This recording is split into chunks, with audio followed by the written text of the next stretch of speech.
¿Cómo están? Qué privilegio estar con ustedes. Soy Israel Sánchez de Trillo Nuevo, Iglesia Cristiana en el Estado de México. Saludos a la Iglesia Digital. Te bendigo. Gracias por darme la oportunidad de bendecir tu vida, o que Dios me dé la oportunidad también de usar su palabra para bendecir tu vida, para bendecir tu casa, para bendecir tu trabajo. Gracias a Dios por la gente que viene y nos ama y está expectante de las palabras, de los mensajes que Dios nos da, por sus oraciones. Gracias a Dios por la gente presente, por la Iglesia Digital. En esta mañana de domingo vamos a seguir estudiando la serie que tenemos de batallas y guerras. Este es el tercer mensaje llamado eh, Guerreros conforme al corazón de Dios.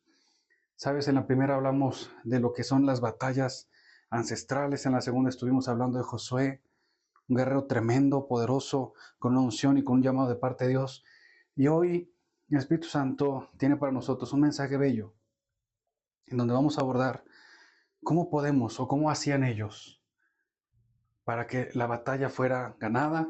¿Por qué? Porque recordemos que no es con espíritu, sino con fuerza, como dice la palabra de Dios. Amén. Y quisiera, antes de orar y antes de iniciar de manera formal este mensaje, contarte un testimonio que pasó hace algunos días. Sabes, una persona nueva había aceptado a Cristo, tenía unos días, y el Espíritu Santo quería llamar su atención, había puesto en mi corazón que él quería llamar su atención, que quería llamarlo a algo más. Él estaba expectante, conociendo de la palabra, preguntando, leyendo la Biblia, emocionado de sentir esa nueva vida, esa llenura de parte del Espíritu Santo. Decía que Dios había transformado su vida. Y él tenía una vida muy, muy, muy complicada desde que nació o desde toda su infancia.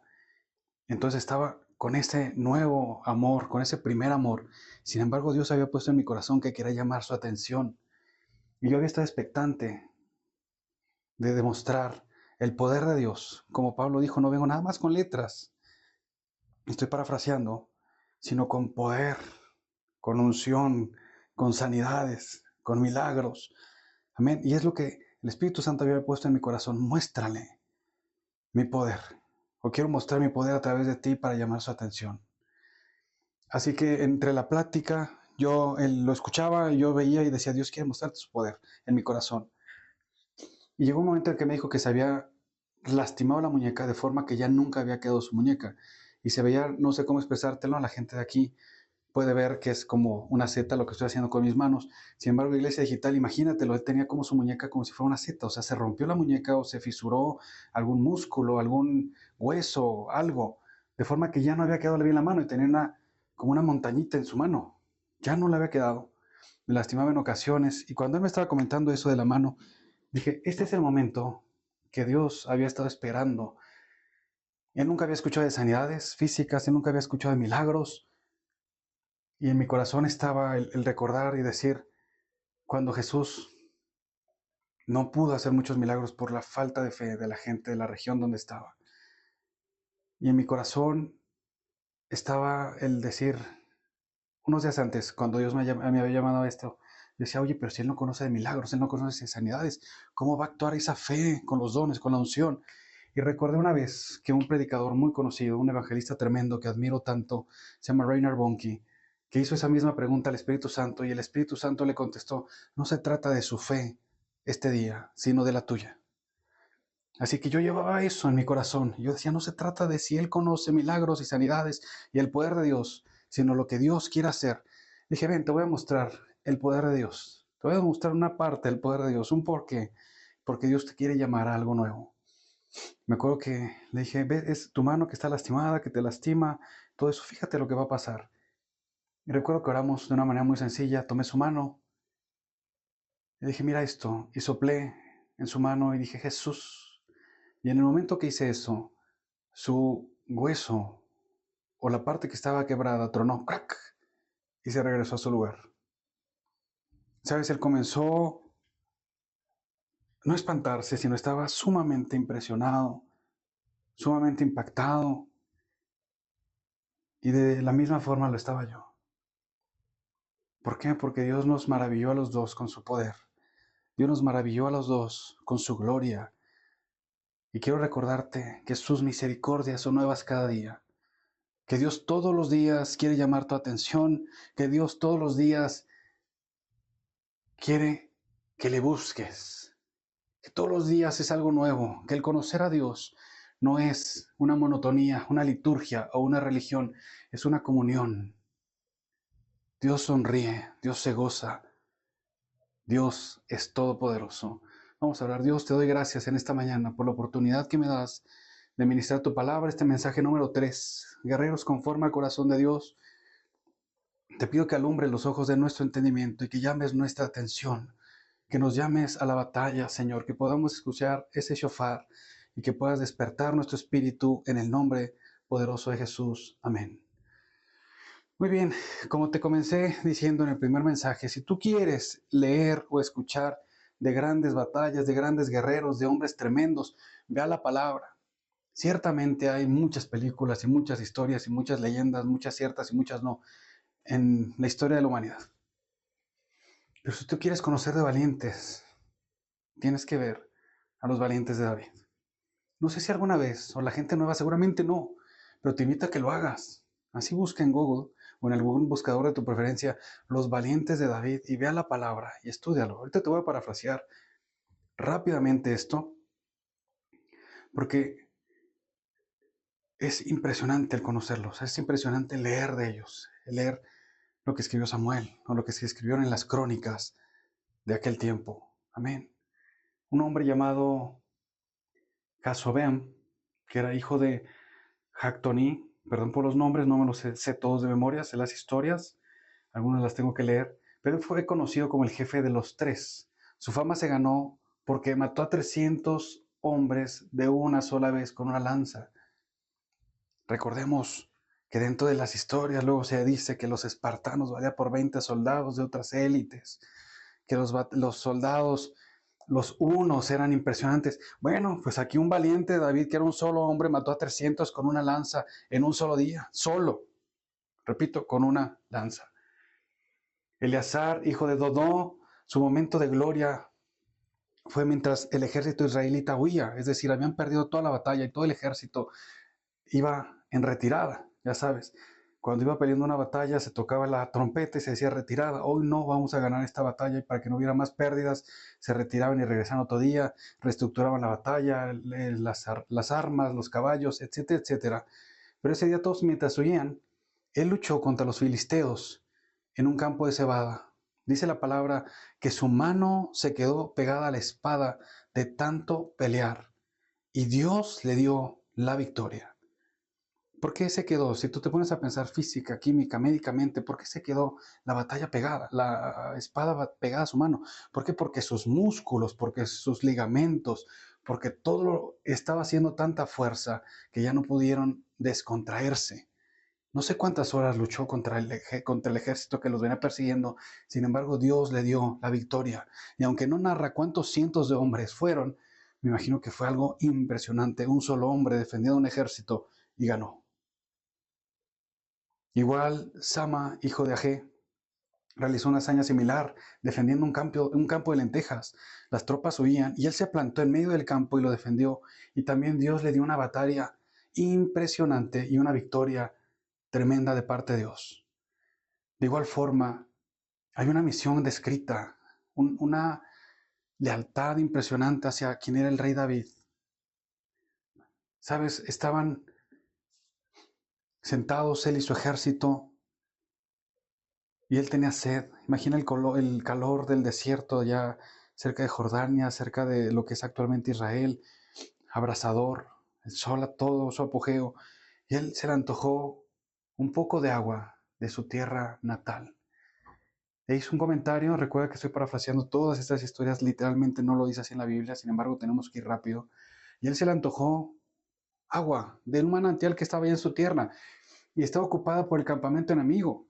Sin embargo, un pequeño grupo de hombres tuvo el valor y el atrevimiento de concederle ese deseo y se metió entre el ejército enemigo, se metió a la otra ciudad que repito, tenían conquistado los enemigos y le trajeron agua al rey David de ese lugar. Esto le llamó tanto la atención y estuvo tan agradecido que Dios la derramó sobre la tierra como un sacrificio y una ofrenda a Dios y para mostrar la honra a esos valientes que habían arriesgado sus vidas solamente para darle ese gozo de que bebiera el agua de ese manantial.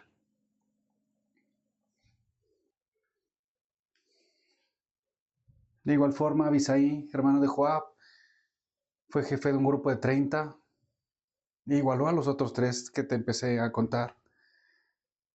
Él tuvo la fama de matar a 300 de un solo combate, también con una lanza.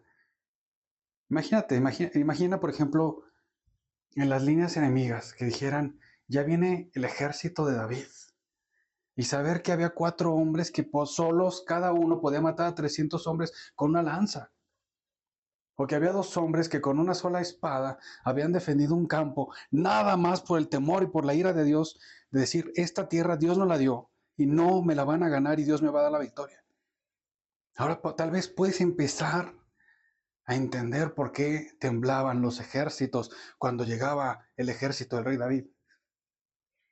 Benaya, hijo de Joiada, un guerrero con un currículum impresionante, mató a 2 guerreros moabitas, que es lo que es actualmente Jordania, están muy cerca de Israel, de hecho están como a 1 hora más o menos en un autobús. Había 2 hombres que los llamaban los leones de Moab. Y puedes imaginarte por qué, por su fiereza, por su destreza, por su valor, porque se contaban historias seguramente de ellos. Y este hombre llegó y los mató a los 2. Mató a un león dentro de un foso en un día nevado, a un egipcio de una estatura de 2 metros y medio, que estaba armado con una lanza gigante, y lo venció con un palo para quitarle el arma. A este hombre David lo puso al mando de su guardia real. ¿Sabes? Regreso a lo mismo. Imagina que se hicieran películas al día de hoy de estos hombres que te estoy describiendo. Sin embargo, los pasamos por alto. Tal vez no los estudiamos, tal vez no los leemos. Y es importante hacerlo, y por eso Dios nos llama en este mensaje a entender por qué. Y algo que un pastor de hace muchos años me gustaba que decía, lo que está en la cabeza baja.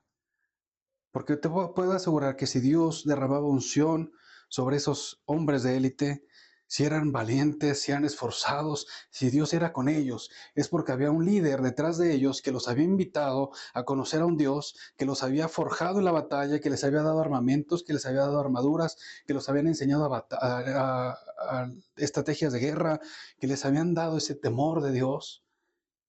Y esa persona no es nada más ni nada menos que el rey David. Como he dicho en otras ocasiones, tal vez se cantan canciones de niños. Sin embargo, es importante que podamos entender que David fue un hombre conforme al corazón de Dios, pero también, por ello, fue un guerrero implacable e impresionante y un líder tremendo que Dios usó para guiar al pueblo de Dios. ¿Sabes? Y vamos a estudiar rápidamente un poco de la vida de David, que fue un pastor ungido. Lo puedes ver en 1 Samuel, cuando Dios manda a Samuel a Belén a ungir al nuevo rey. Dios ya no quería que Saúl fuera rey y va y busca a los hijos de Isaí. Ve, y uno de los hijos de Isaí será el nuevo rey, los más altos, los más fuertes, los más esforzados, los que veía de mejor parecer. Sin embargo, ¿qué hijo te falta? Pues uno que tenemos por allá. Se llega a mencionar de manera secular que David era un hijo bastardo, fuera del matrimonio de Isaí. Por eso lo menospreciaban y por eso lo tenían allá con las ovejas. No podemos asegurar eso, sin embargo, bueno, en lo personal yo sí creo esa, eh, esa versión. Y él fue ungido. Y dice la palabra que desde ese momento el Espíritu de Dios posó sobre él. ¿Sabes? David no buscaba posiciones. No, yo creo que nunca se imaginó ser ungido como rey, siendo un muchacho cuidando ovejas, siendo menospreciado. Su padre lo llamaba, lo mandaba para allá. Sí, tengo un hijo que allá anda cuidando ovejas. Y Dios lo escogió. Y algo importante es que Dios le dijo a Samuel, Dios mira el corazón, no mira las apariencias, no mires a su estatura, no mires a su parecer, porque Dios mira el corazón. Dios sabía que en ese hombre iba a forjar un guerrero poderoso, un rey y un líder implacable. ¿Sabes? Y hablando de ser guerrero, podemos ver en el 1 Samuel 17 cómo mató a Goliat. Todo el mundo conocemos esta historia. Cómo el celo de Dios, cómo Él lleva alimento a sus hermanos, y el celo de Dios de defender la palabra, de defender a su pueblo, lo hace, y seguramente el Espíritu Santo lo guió, a enfrentarlo. Y como él dijo, tú vienes con lanza, tú vienes con jabalina, pero yo vengo en el nombre del ejército del Dios de los ejércitos. Y Dios le dio la victoria. Dice la palabra, yo estoy acostumbrado a pelear con lobos, con osos, con leones. Sin embargo, no lo hizo de manera jactanciosa. Ve la humildad del corazón de David. Ve la valentía, ve el celo, ve la intención de honrar a Dios, ve la confianza absoluta. ¿Alguna vez te has puesto a pensar que David, lleno del Espíritu Santo, peleando contra un león, defendiendo a las ovejas de su padre, porque pasaron años aún después de haber sido ungido, todo el tiempo que estuvo solo para componer cantos, para adorar, para conocer a Dios? Imagínate que tu único propósito sea cuidar ovejas y adorar a Dios. No tienes una idea de la unción que Dios trae a tu vida si llegaras a hacer eso. O podemos imaginarlo y verlo reflejado en David.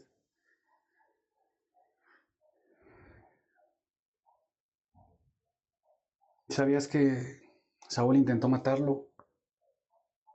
David se hizo popular. Después de matar a Goliat, después de algunas hazañas, se llegaba a decir, Saúl mató a miles y David a sus 10,000. Así decía el pueblo. Y David era muy joven y Saúl era el rey. Así que él intentó matarlo en repetidas ocasiones y David tuvo que huir. Siendo ungido, siendo escogido de parte de Dios, sufrió una persecución tremenda. Sin embargo, Dios siempre estuvo con él. Dios le dio siempre esa cobertura, ese amor. Recuerda que cuando Dios te llama a algo, no importa cuántas veces tropieces, porque si 7 veces cae el justo, 7 veces será levantado. Si el enemigo, si un ejército, todo lo que acampe en contra de ti, Dios te va a llevar a cumplir ese propósito. Lo único que te puede llevar a no cumplirlo eres tú mismo. Tuvo David 2 oportunidades de matar a Saúl y no lo hizo. Una en la cueva de En-Gadí y simplemente corta un pedazo de su capa y a la distancia le dice, pude haberte matado, pero te respeto. Y ahí Dios nos da la oportunidad de ver en la palabra los atributos del carácter de David. La paciencia ante la adversidad, el confiar en Dios, el esperar en Dios, ese dominio propio y esa lealtad hacia Saúl que había sido y era su rey. Pese a todo, seguía siendo su rey y David lo respetaba. Esa autoridad divina de parte de Dios, él la seguía teniendo en cara, o sea, sabía que Dios había ungido primero a David, pese a haber retirado su espíritu de él. Un rey y un adorador, todos sabemos que gran parte de los salmos fueron escritas por él. Tras la muerte de Saúl fue ungido rey, primero sobre Judá y luego sobre todo Israel. Trae el arca del pacto. Recordemos, y a gente que no lo ha escuchado o leído, hay una parte donde él entra danzando alrededor del arca. Su esposa le dice, ¿qué te pasa? Tú eres el rey, ¿por qué danzas de esa forma? ¿Por qué permites que toda la gente te va a dar vueltas, girar, aladar y brincar? Dijo, me haré más vil por causa de Jehová. ¿Ves ahí reflejada la falta de soberbia, de altivez, que no había sino en su corazón humildad, agradecimiento y la intención de adorar? ¿Por qué? Porque cuando hay liderazgo efectivo y eficiente y humilde, un liderazgo de fuego, la gente, si tú danzas, la gente que te sigue va a danzar. Si tú empuñas una espada, la gente que te sigue va a empuñar esa espada. Y reiteramos o reitero el hecho de que ellos, los valientes que comencé a contarte, fueron enseñados y llamados por este hombre que se hizo más vil enfrente del pueblo por la causa de Dios, porque quería que él adorar y quería darle gracias a Dios y estaba gozoso. Y así entró a la ciudad. ¿Sabes? Y durante el tiempo del adulterio, el asesinato, todo lo que pasó, porque deseó no a una mujer, su pecado lo llevó, como dijo, mientras callé, se envejecieron mis huesos, un momento de debilidad, un momento de ocio. Miró a Betsabé, mandó a poner a su esposo en las primeras líneas de los enemigos y obviamente falleció. Y el profeta Natán lo confronta por su pecado. Y la respuesta de David es, pequé contra Jehová. ¿Sabes? Y sin embargo, a pesar de esto, más adelante Dios plasmó en la palabra que David fue un hombre conforme a su corazón. Y muchas veces tú permites que tu pasado, que tus errores te marquen. Recuerda que Satanás es especialista en reiterarte tus errores, pero la palabra dice, ¿quién acusará a los escogidos de Dios si es Dios quien justifica? Sé que hay gente que nos va a estar escuchando, incluso en la iglesia digital, a que el enemigo de continuo te recuerda tus errores, tu pasado, tu pecado, para molestarte, para frenarte. Recuerda que Dios tomó tu pecado y todas las cosas fueron hechas nuevas y nadie te puede venir a acusar. De igual forma que David tuvo ese arrepentimiento y Dios dejó atrás su error de esa caída humana, fue confrontado, quebrantado, le dolió tanto y pagó con creces el haber fallado. Y Dios lo restauró y Dios lo levantó. Más adelante, un padre, tras la tormenta, su hijo trató de quitarle el reino. Absalón lo persiguió y se juntó con otro grupo de hombres. ¿Por qué? Porque otro de sus hijos había violado a una de sus hermanas. El hermano mayor mata al otro. Bueno, se armó un problemón tremendo, prácticamente una guerra civil. Sin embargo, David se mantuvo firme. ¿Tú crees que con todos los valientes que lo seguían no pudo haber acabado con su hijo y con el grupo de hombres que se había juntado con él? Claro que sí. Sin embargo, el corazón de David amaba a su hijo, amaba y temía a Dios, amaba al pueblo y no quería lastimar y no quería que una matazón se hiciera. Siempre la sabiduría, la guianza y el liderazgo impecable de David es manifiesto en la palabra. Y tenemos que aprender de él. Gloria a Dios por su palabra, gracias a Dios por su amor.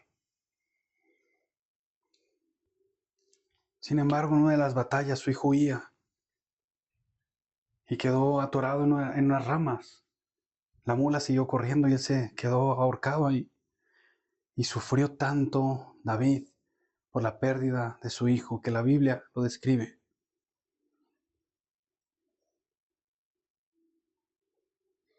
Y ves, fíjate, imagina el corazón de David, a pesar de que su hijo lo había estado intentando matar, el lamento de David cuando supo que había muerto ahí colgado en esa rama.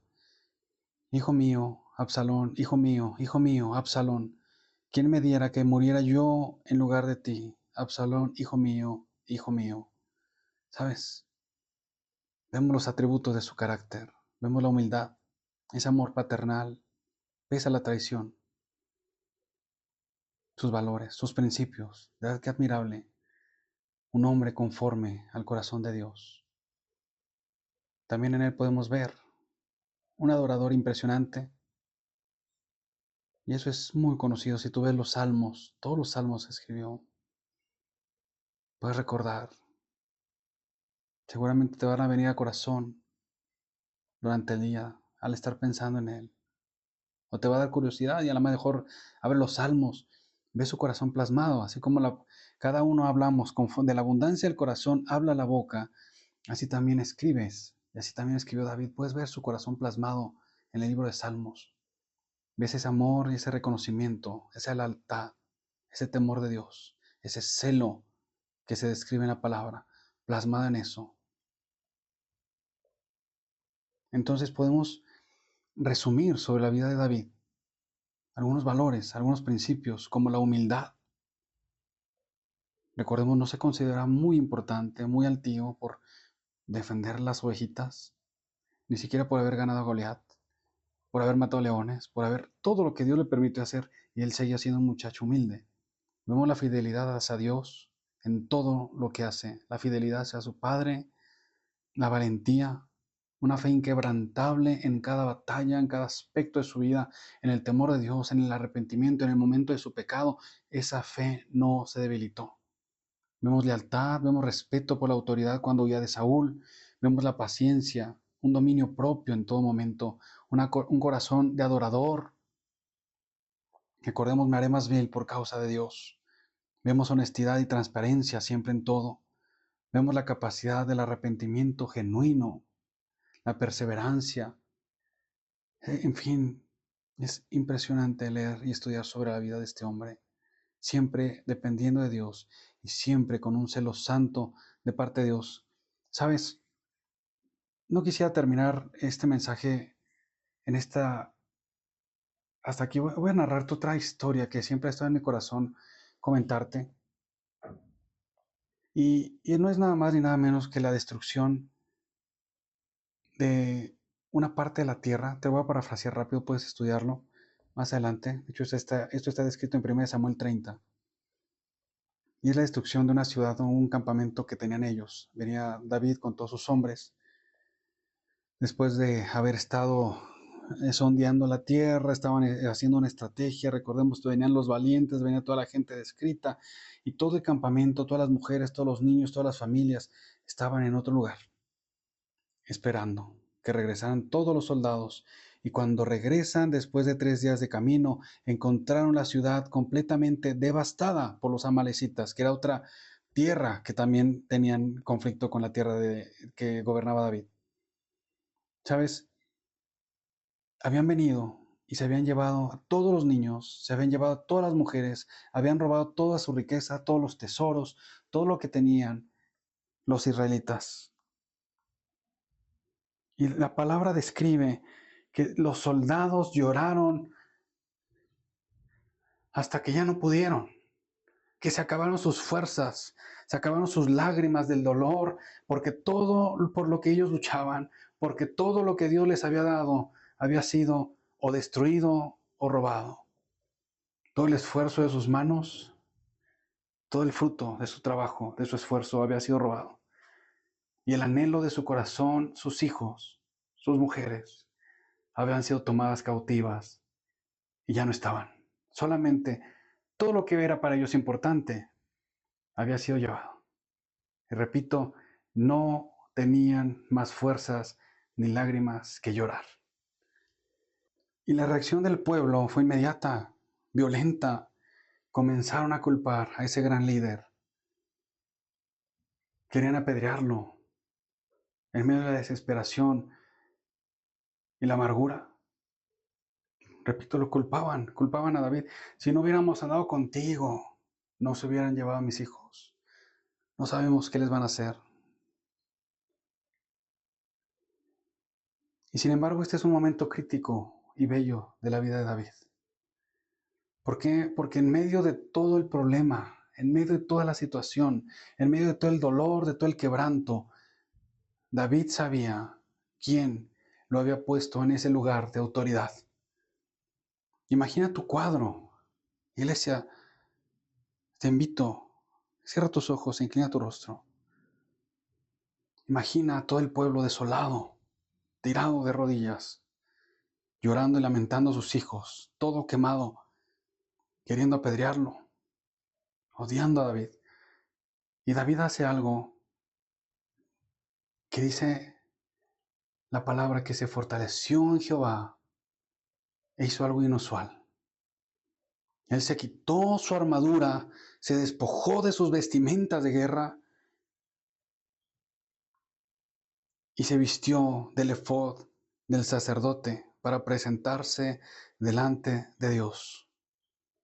Es decir, el hombre de guerra, el hombre ungido, se quitó toda la armadura, se quitó su coraza, se quitó su capa, se quitó lo que cubría sus piernas, los brazos, se quitó los guantes, dejó su espada y se vistió del manto del sacerdote. Se puso la vestidura, el efod, que era únicamente para los hombres que servían en el templo a Dios o en el tabernáculo. ¿Tienes idea de lo que tiene de valor espiritual esto? ¿Tienes idea de lo que significa o lo que significó el corazón de David al hacerlo? Sabes, entró en presencia de Dios y le preguntó: ¿perseguiré a estos merodeadores? ¿Perseguiré a los que se llevaron todo? ¿Los podré alcanzar? Y sabes, Dios le respondió de una manera directa y contundente. Dios le dijo: síguelos, porque ciertamente los alcanzarás, y de cierto librarás a los cautivos. ¿Sabes? Si puedes leerlo, quisiera que supieras y leyeras que Dios le dio la oportunidad de alcanzarlos y recuperarlos a todos, de recuperar su botín y de repartir el botín. Y Dios trajo restauración al pueblo. Pero lo que quiero que entiendas y el porqué de un gran guerrero conforme al corazón de Dios es lo que Dios te llama a hacer esta mañana. Un guerrero conforme al corazón de Dios no es el que más unción tiene o el que más milagros hace.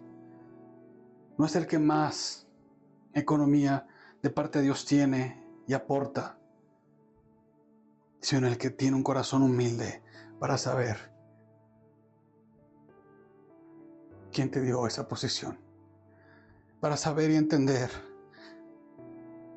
quién te dio esa unción y saber que siempre, cada paso que vas, cada paso que hay, cada batalla, cada conflicto, Dios va delante de ti, o Dios va detrás de ti, o Dios te da la mano como poderoso gigante, y Dios te dice: no temas, yo te ayudo. No te sientas altivo, no te envanezcas por los dones, no te envanezcas por el llamado. Como suelo decir, no saques a Dios de las cosas que Dios te da. No te olvides del Dios que te provee y Dios te ha dado la capacidad de enriquecerte. No te olvides del Dios que te dio esa unción para ministrar, del Dios que te dio esa voz, del Dios que te ha permitido tener esa casa, del Dios que te dio esa esposa o ese esposo. No te olvides del Dios que te dio esos hijos, porque Dios solamente te ha llamado a ministrar lo que le pertenece. Sé humilde. Despójate de todo lo que Dios te ha llamado a hacer, de todo lo que Dios te ha llamado y te ha dado para hacer, y ríndete delante de Él. Reconócelo en todos tus caminos. Adóralo, porque Él está expectante de ti. Ese es el secreto. La humildad de corazón te va a abrir puertas. La humildad del corazón va a hacer que los dones y la unción ardan. Tantos hombres quisieran hacer tantas proezas de parte de Dios. Tantos hombres anhelan, pero Dios no mira a la estatura o al parecer, sino Dios mira al corazón. Muestra tu corazón y puedes decirle: crea en mí, oh Dios, un corazón limpio y renueva un espíritu recto dentro de mí. Póstrate delante de Él, quita esa armadura y vístete de adoración, y Dios va a responder. Dios, te damos gracias en esta hermosa mañana por tu preciosa palabra, por la unción del Espíritu Santo y porque nos llamas a ser guerreros conforme a tu corazón. Llénanos, Señor, de ti. Llámanos a tener y a despojarnos de toda obra de la carne y a rendirnos delante de ti, a poder vivir llenos y guiados por el Espíritu Santo, a tener la perseverancia del liderazgo de David, a tener el amor, la fe y el celo que tuvo David. Llénanos de ti y guíanos, Espíritu Santo, a ser un hombre y mujeres y la iglesia conforme al corazón de Dios, en el nombre de Jesús. Estamos despedidos, iglesia. Que Dios te bendiga. Gracias, Iglesia Digital. Que Dios te bendiga, que esta palabra trascienda en tu vida. Recuerda, ríndete delante de Dios. Y si no tienes la oportunidad de tirarte y adorar en este momento, llega al lugar donde estés en lo secreto y hazlo.